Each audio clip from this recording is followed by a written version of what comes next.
Bon, alors je ne suis pas du tout une professionnelle, mais je suis un peu perfectionniste et je suis sûre que le macaron, c'est à la portée de tous. Il suffit d'avoir un petit peu de rigueur et aussi de l'organisation. Il y a plusieurs recettes de macarons, recette de meringue italienne avec un sirop, recette de meringue suisse avec les œufs cuits au bain-marie et la plus simple, c'est la recette avec la meringue française, c'est-à-dire tout simplement des blancs d'œufs montés en neige auxquels on va ajouter de la poudre d'amande et du sucre glace. C'est pas plus compliqué que ça, le macaron, plus un peu de colorant. Il est toujours important d'avoir des produits de qualité. Les blancs d'œufs, indépendamment du fait qu'il faut bien les séparer à l'avance, ils doivent être de qualité. Si vous avez des blancs d'œufs de la ferme ou des blancs d'œufs bio, c'est sûr que vous aurez plus de chances de réussite. La poudre d'amande, il est important de la torréfier 10 minutes à 150 degrés au four pour exhaler les arômes et pour un petit peu la dessécher. Un tout petit peu de sucre en poudre pour serrer les blancs. Et il vous faut éventuellement du colorant. Évitez les colorants liquides qu'on achète dans le commerce qui bougent à la cuisson et qui ne vont pas vous donner la couleur désirée et qui vont modifier votre appareil. Utilisez de préférence des colorants en poudre ou en pâte. Vous pouvez très bien monter vos blancs d'œufs avec un fouet à main, ça marche très bien. Avec un fouet électrique, ça marche très bien aussi. Maintenant, si vous avez un robot, ça c'est le top. Si vous utilisez un robot, on va utiliser et le fouet et la feuille pour le macaronnage. Avant de mettre vos poudres dans le robot, il va falloir les tamiser. Donc le sucre glace et la poudre d'amande, ça s'appelle le temps pour temps, on les tamise. Si vous avez la chance d'avoir un mixeur, surtout pas un blender, mais un mixeur qui a un couteau dans ce style-là, aucun problème, vous mixez vos poudres là-dedans et le tamisage est évité, un gain de temps bien intéressant. Une balance précise parce que en pâtisserie, la rigueur, c'est la précision des pesées et ça aussi, ça fait partie des choses importantes. Une poche à douille, une plaque pour mettre dans le four, si possible alvéolée parce qu'elle va laisser passer la chaleur et permettre le développement de la collerette, qui est cette petite chose qu'on voit au bord du macaron et que c'est ce qu'on désire obtenir. À part ça, il vous faut une maryse, une corne pour faire enlever l'air qui est dans la poche, vous verrez tout à l'heure quand on dressera. Et il vous faut un papier bloqué tout simplement avec un poids de chaque côté et ça vous aidera à dresser sans problème. Alors, il nous faut nos blancs d'œufs qui sont pesés, qu'on va mettre dans le bol du robot. Alors, la manière de travailler les blancs d'œufs est aussi très importante. Il ne faut pas les agresser, donc on va les monter progressivement. On va essayer de les faire mousser d'abord, et quand ils moussent, on va seulement à ce moment-là introduire le sucre. Psychologiquement, vous pouvez toujours ajouter une petite pincée de sel dans vos blancs d'œufs. S'il n'y en a pas, ça marche aussi, mais si ça vous sécurise, ne vous privez pas. Vous pouvez même aussi ajouter une goutte de jus de citron. Et on va commencer à monter les blancs donc. Je commence à la vitesse 2 pendant 1 ou 2 minutes. À la vitesse 2, puis à la vitesse 4. À la vitesse 4, les blancs vont commencer à mousser. C'est à ce moment-là qu'on va mettre le sucre en 3 fois. 1/3 du sucre. Et on va augmenter la vitesse à 6. On va attendre un petit moment que tout soit bien intégré. On va rajouter un 2e tiers de sucre. On va monter la vitesse à 8, un cran supplémentaire.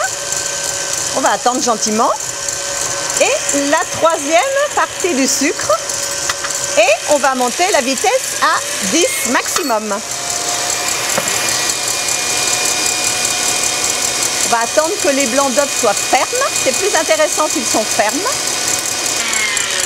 Quand ils sont bien fermes, on va rajouter à ce moment-là le colorant. Alors là, j'ai choisi un colorant rose, un peu un rose soutenu. Donc je le rajoute à mes blancs. Je refais tourner un tout petit peu le temps que le colorant se mélange. Voilà. Et maintenant, nous allons introduire les poudres et procéder au macaronnage. C'est le fait de mélanger les blancs aux poudres.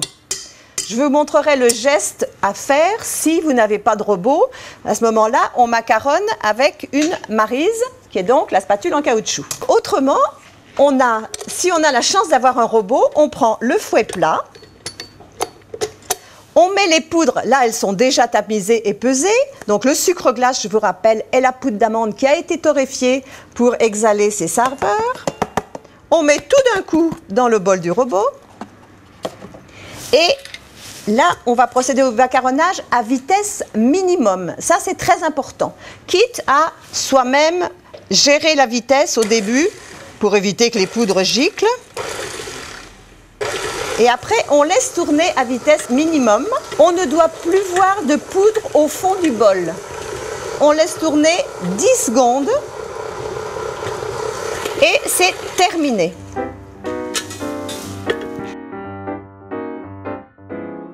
Et maintenant, je vais vous montrer comment il faut macaronner si vous n'avez pas de robot, c'est-à-dire seulement votre maryse. Il faut casser les blancs d'œufs, il ne faut pas faire ça délicatement, il faut y aller carrément. On part du milieu, on fait un mouvement en remontant pour avoir un mélange bien brillant, parce que plus votre mélange est brillant, plus vos macarons seront brillants. Et votre mélange doit donc faire le ruban. Là, on voit qu'il fait le ruban, donc c'est impeccable. Il est temps maintenant de mettre l'appareil dans la poche à douille.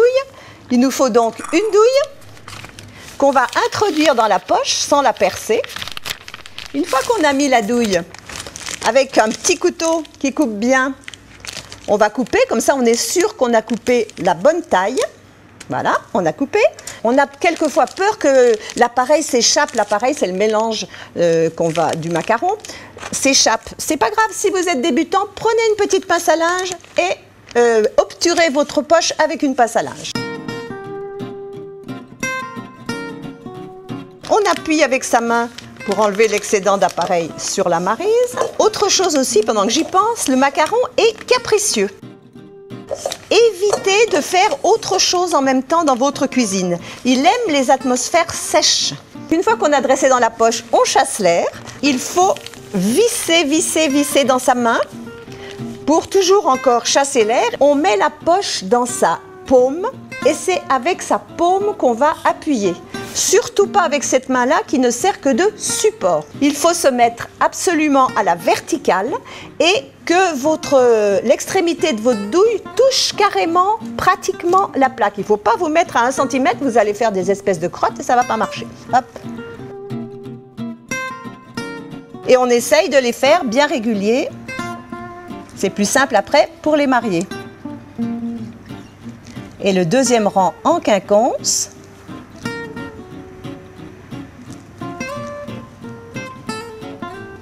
Alors, j'ai préchauffé mon four avec une plaque dedans pour poser ma plaque alvéolée sur une plaque chaude. C'est important.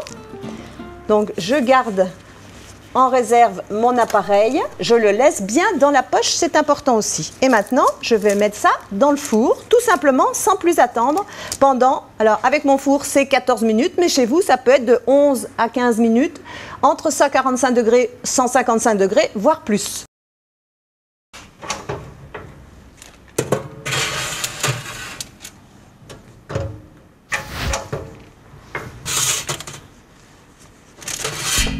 Dès la sortie du four, l'avantage, attention c'est chaud, l'avantage de ne pas avoir collé le papier, c'est qu'on peut tout de suite poser directement, faire glisser la feuille sur le plan de travail.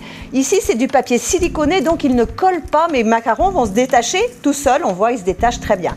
Si vous avez du papier sulfurisé, vous allez passer avant un petit coup d'éponge sur votre plan de travail et la vapeur dégagée va décoller vos macarons. Et après, si vous êtes très gourmand, vous prenez les macarons et vous les creusez quand ils sont encore un peu chauds, parce qu'ils se creusent plus facilement, pour pouvoir mettre plus de garniture. On est gourmand, donc on a creusé le macaron, on en met un petit peu, on en met plutôt pas mal, et on les range sur la tranche. Une fois nos macarons garnis, il n'est pas question de les déguster tout de suite. Vous seriez très déçus. Donc, vous allez les laisser sur la tranche comme ça pendant une nuit au réfrigérateur. Puis après, vous les mettrez dans une boîte ou en carton ou en fer.